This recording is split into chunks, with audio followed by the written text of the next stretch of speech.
Beberapa tahun setelah menjadi Raja Atlantis, Arthur Curry alias Aquaman masih menjalani kehidupannya untuk menghentikan kekacauan di daratan ataupun di lautan sembari mengasuh buah hatinya bersama Mera yang ia beri nama Arthur Junior. Sejak anaknya lahir, Mera dan Arthur tinggal di rumah mercusuar. Tapi karena Arthur adalah Raja Atlantis, dia akan meninggalkan Junior dengan orang tuanya saat pagi tiba. Karena dia dan Mera harus menghadiri rapat-rapat penting kerajaan yang sebenarnya sangat membosankan. Suatu hari saat Arthur baru saja menyelesaikan urusannya di Atlantis, dia duduk sambil minum-minum santai dengan sang ayah. Di sini ayah meminta Arthur untuk memberikannya cucu kedua agar Junior tidak merasa kesepian seperti Arthur dulu. Memang tidak bisa dipungkiri, kakak adik itu pasti bisa bertengkar, tapi mereka tetaplah keluarga yang bisa Arthur andalkan jika butuh bantuan. Mendengar itu, Arthur pun tak bisa berkata apapun lagi, sampai tiba-tiba ia dikejutkan oleh Arthur Junior yang ternyata bisa berkomunikasi dengan makhluk air. Dengan kata lain, Junior menuruni kemampuannya untuk terhubung dengan lautan dan juga daratan. Sementara itu di tempat lain, Black Manta alias David Kane masih saja berusaha untuk merancang balas dendam terhadap Arthur atas kematian ayahnya. Tanpa memberitahu tujuan sebenarnya, dia bekerja sama dengan ahli biologi kelautan bernama Dr. Stephen Shin yang percaya dengan adanya Atlantis. Dan pada hari ke-463 ekspedisinya, Dr. Shin sudah sampai di ujung dunia demi menemukan kerajaan laut itu. Karena sudah begitu lama dia mencari Atlantis tapi tak kunjung menemukan petunjuk apapun, hari itu rekannya menunjukkan sensor seismik yang begitu tinggi. Hingga yang terjadi setelahnya adalah... Gara-gara retakan itu, Dr. Shin dan rekannya pun terjatuh ke dalam lubang yang cukup dalam. Mereka pikir retakan itu terjadi karena ada lapisan es yang sudah pecah. Tapi saat Dr. Shin menyalakan hand flare-nya, tiba-tiba muncul makhluk mengerikan yang kemudian membawa rekannya tepat setelah Dr. Shin memencet tombol bantuan. Beberapa saat kemudian, bala bantuan pun akhirnya datang, termasuk David yang penasaran dengan apa yang sudah Dr. Shin temukan. Walaupun tahu Dr. Shin sangat syok, tapi David mengajak yang lain untuk menelusuri isi gua itu hingga dia melihat ada burung-burung terperangkap di dalam es. Percaya kalau tempat itu dulunya punya kehidupan, David dan timnya pun memutuskan untuk menyelam ke dalam danau walaupun mungkin monster itu ada di dalam sana. Dan setelah turun, dugaannya ternyata bener cok, ada kehidupan di tempat itu. Kehidupan yang selama ini David cari-cari, yaitu artefak Atlantis. Namun baru saja mereka menemukan keajaiban ini, tiba-tiba dari penyerangan tiba-tiba itu, David terlempar cukup jauh hingga menemukan trisula hitam yang sudah patah menjadi dua. Karena penasaran, David pun mencoba menggabungkannya, dan yang terjadi, David mendapatkan penglihatan tentang makhluk mengerikan yang berjanji akan memberikan David kekuatan untuk membunuh Aquaman asalkan David bisa membebaskannya dari penjara. 5 bulan kemudian, tepat ketika seluruh dunia sedang membicarakan tentang global warming, Mera memberitahu Arthur kalau malam itu mereka harus kembali ke kerajaan untuk melakukan rapat darurat dengan para dewan. Pada rapat itu, para dewan memberitahu Arthur bahwa ada penyebaran wabah di kerajaan Fisherman. Sebuah wabah karena meningkatnya kadar asam laut dan kurangnya tingkat oksigen sebab ada pertumbuhan alga beracun. Di sini para dewan yakin jika semua ini 100% ulah dari dunia permukaan. Maka dari itu Arthur mencoba memberikan sarannya, yaitu lebih baik mereka muncul ke permukaan, menunjukkan keberadaan mereka dan mengajak dunia daratan untuk berunding mencari solusi terbaik. Namun sayangnya, para dewan menolak. Mereka sudah terlanjur sakit hati dengan manusia yang selalu mencemari lingkungan. Dan menurut mereka, jalan satu-satunya adalah dengan membasmi manusia dan bukan hidup berdampingan. Will be to eradicate, not to coexist. Di sisi yang lain, menggunakan kapal kuno yang ia temukan, David dan timnya pergi menyusup ke kota Atlantis menggunakan mesin Octobot untuk mengambil orichalcum, bahan bakar khusus yang digunakan untuk menyalakan mesin-mesin lain di kapal ini. Sesampainya di ruang penyimpanan orichalcum, David dan dua rekannya ini bergegas mengambil beberapa bahan bakar itu. Tapi karena tiba-tiba penjaga Atlantis mengetahui keberadaan mereka, David pun menyuruh Stingray untuk melakukan ekstraksi saat itu juga. Kapal kuno kemudian mendekati gerbang utama kerajaan Atlantis. Dan tentu saja para penjaga yang mengetahuinya langsung memberikan serangan menggunakan meriam Hydro. Sialnya serangan itu tidak mempan sama sekali karena Stingray langsung mengaktifkan mode pelindung. Dan justru mereka lah yang kalah karena diserang menggunakan meriam ultrasonik yang membuat mesin-mesin dan juga sistem syaraf mereka menjadi rusak. Mengetahui kekacauan itu, Mera dan Atlana pun muncul untuk menghentikan mereka. Tapi saat Atlana berusaha menghentikan mesin Octobot, Atlana pingsan terkena tembakan meriam ultrasonik, sedangkan Mera yang menghadapi David harus terluka karena David menyerangnya menggunakan laser. Karena mesin berisi orichalcum sudah masuk ke kapal kuno, Dr. Shin menyuruh David untuk segera masuk. Dari kekacauan ini, Arthur pun disalahkan oleh ketua dewan yang bernama Carson. Karena gara-gara Arthur terlalu sering berada di daratan, musuhnya yang ada di dunia permukaan itu nekat datang ke Atlantis untuk membalas dendam. Tentu saja Arthur kesal karena terus disalahkan seperti ini, tapi dia berusaha untuk tidak peduli dan hanya fokus kepada kesembuhan Mera dan juga bagaimana caranya menghentikan David yang Arthur sadari semakin kuat ini. Pada rapatnya bersama sang ibu dan juga bapak mertuanya ini, Arthur mengetahui kalau David baru saja mencuri sebagian besar orichalcum, bahan bakar kuno yang sengaja disembunyikan agar tidak digunakan lagi karena efeknya yang mengeluarkan gas rumah kaca dalam jumlah besar.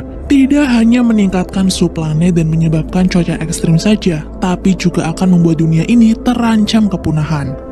Mendengar itu, Arthur langsung sadar kalau David pasti sengaja memanaskan planet ini untuk mendapatkan sesuatu. Tapi karena ia belum tahu apa yang sedang direncanakannya itu, serta Arthur sendiri tidak tahu kemana David pergi, dia akan membebaskan Orm dari penjara. Orang yang pernah mengalahkan David lalu meminta bantuannya untuk menemukan orang tersebut. Karena tindakannya ini akan semakin membuat kacau kerajaan, Arthur meminta sang ibu dan Raja Nereus untuk membantunya agar tidak ada seorang pun yang tahu kalau dia akan membebaskan Orm. Walaupun khawatir, Nereus tetap memberikan perbekalan kepada menantunya ini nih, berupa baju yang bisa berkamuflase dan juga tak terlacak sensor. Nah, karena Orm diketahui di penjara bangsa gurun wilayah Fisherman rahasia yang penjagaannya sangat ketat, Atlana memberikan partner untuk Arthur, yaitu seekor cephalopode bernama Topo yang bisa berkamuflase juga dan membantu Arthur dalam menyusup ke penjara tersebut. Sesampainya di lokasi, Arthur langsung menyuruh Topo untuk menyusup terlebih dahulu untuk membuka gerbangnya. Sedangkan Arthur akan mengalahkan Remnant bangsa gurun yang menakutkan untuk membebaskan Orm. Tanpa terlihat dan juga dalam waktu yang singkat, Arthur pun berhasil mengalahkan para Remnant.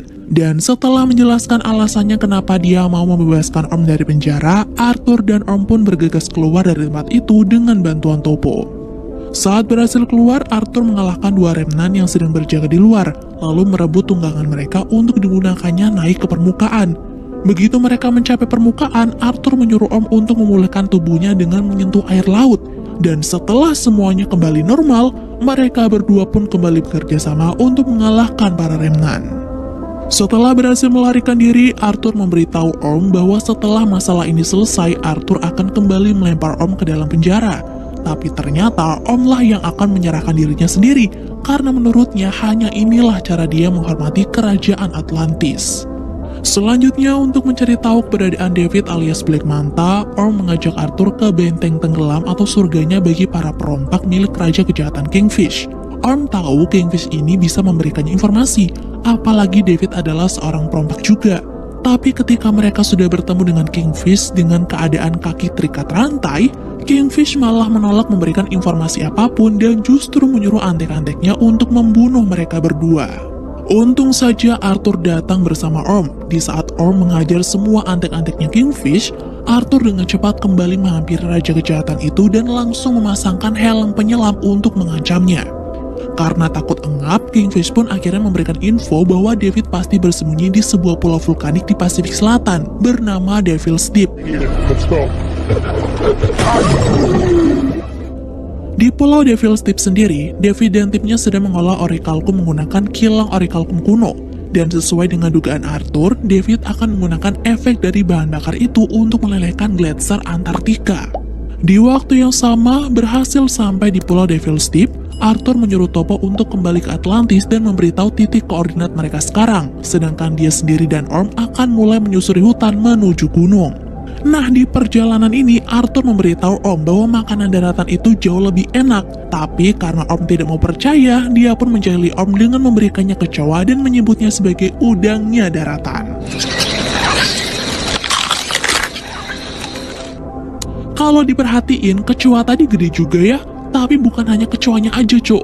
Tapi seluruh flora dan fauna di pulau itu tumbuh di atas rata-rata. Dari sini Arthur yakin nih kalau efek dari orichalcum itu membuat flora dan fauna bermutasi dengan sangat cepat, bahkan merubah mereka menjadi monster termasuk tikus yang sudah mati karena dimakan oleh para belalang. Tidak mau bernasib sama seperti tikus itu, Arthur dan Orm langsung melarikan diri sambil menghindari bunga-bunga pemakan daging.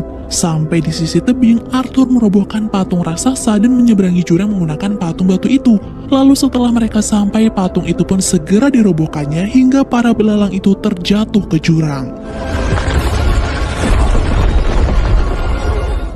Sementara itu di dalam gunung, Dr. Shin yang kala itu ingin memberikan laporannya tidak sengaja menemukan trisula hitam di ruang pribadi David.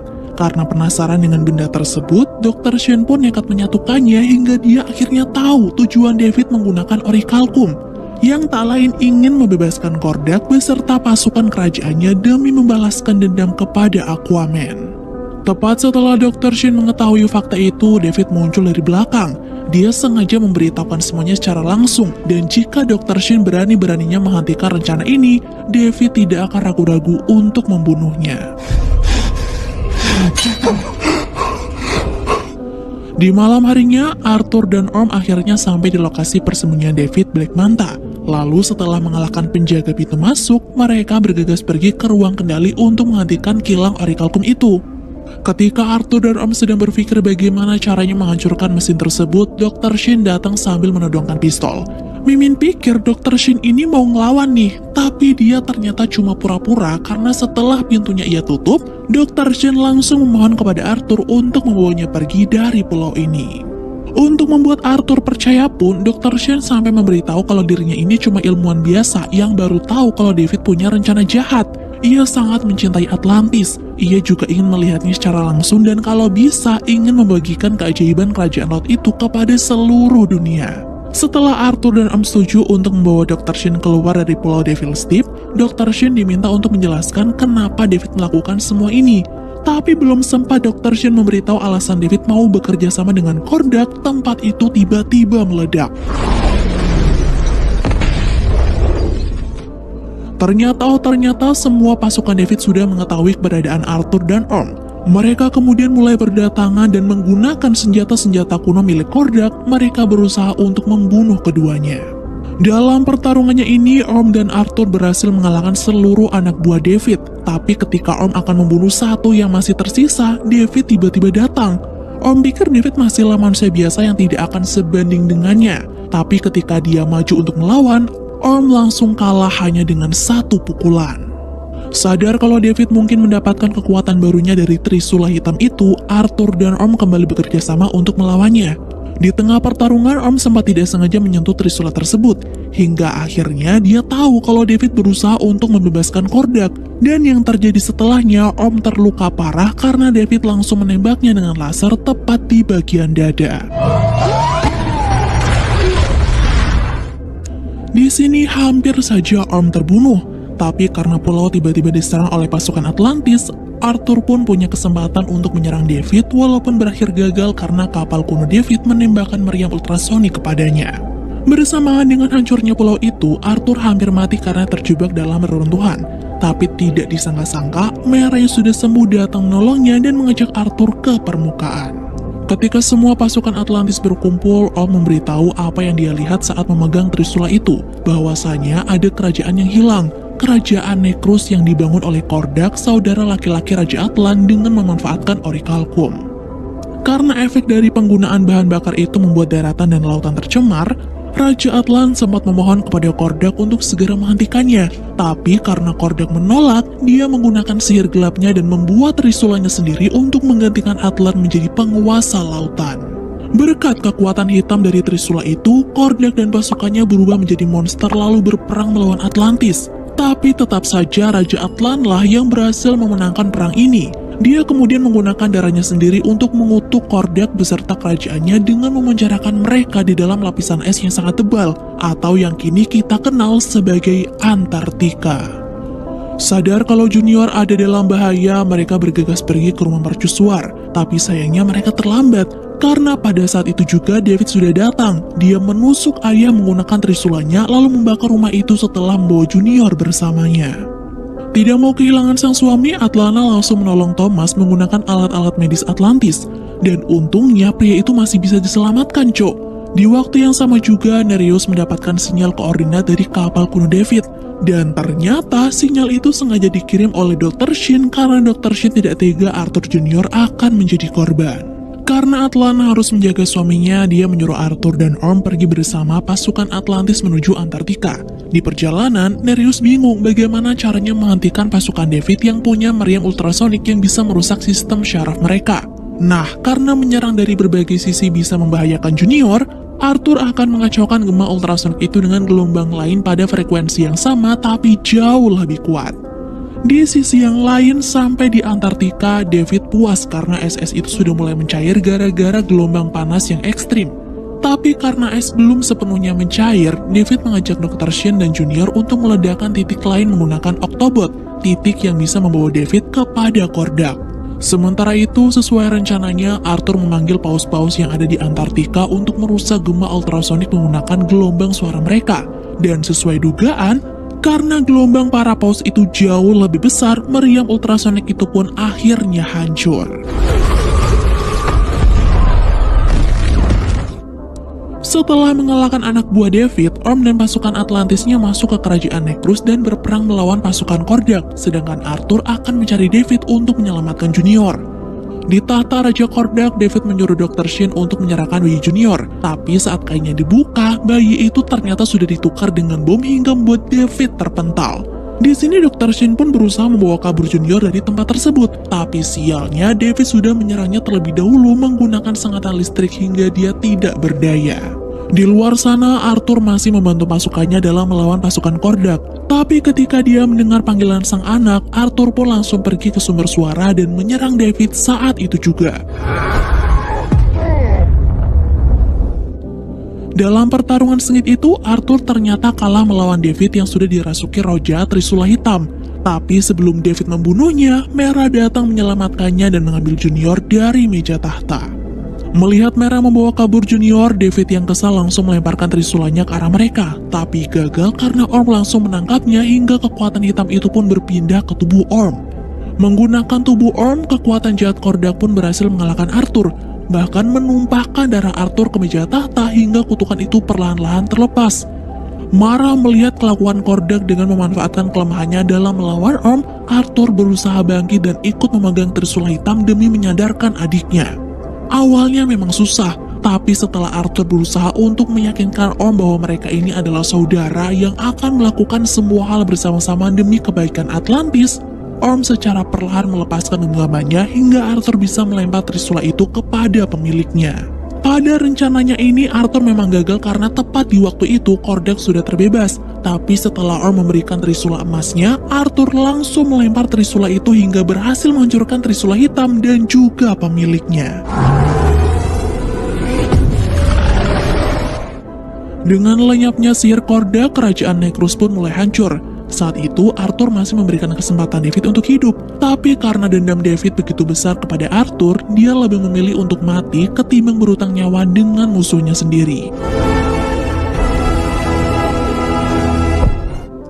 Singkat cerita, setelah Arthur dan pasukannya tiba di permukaan, Arthur dan Mera langsung mengucapkan terima kasih kepada Dr. Shin.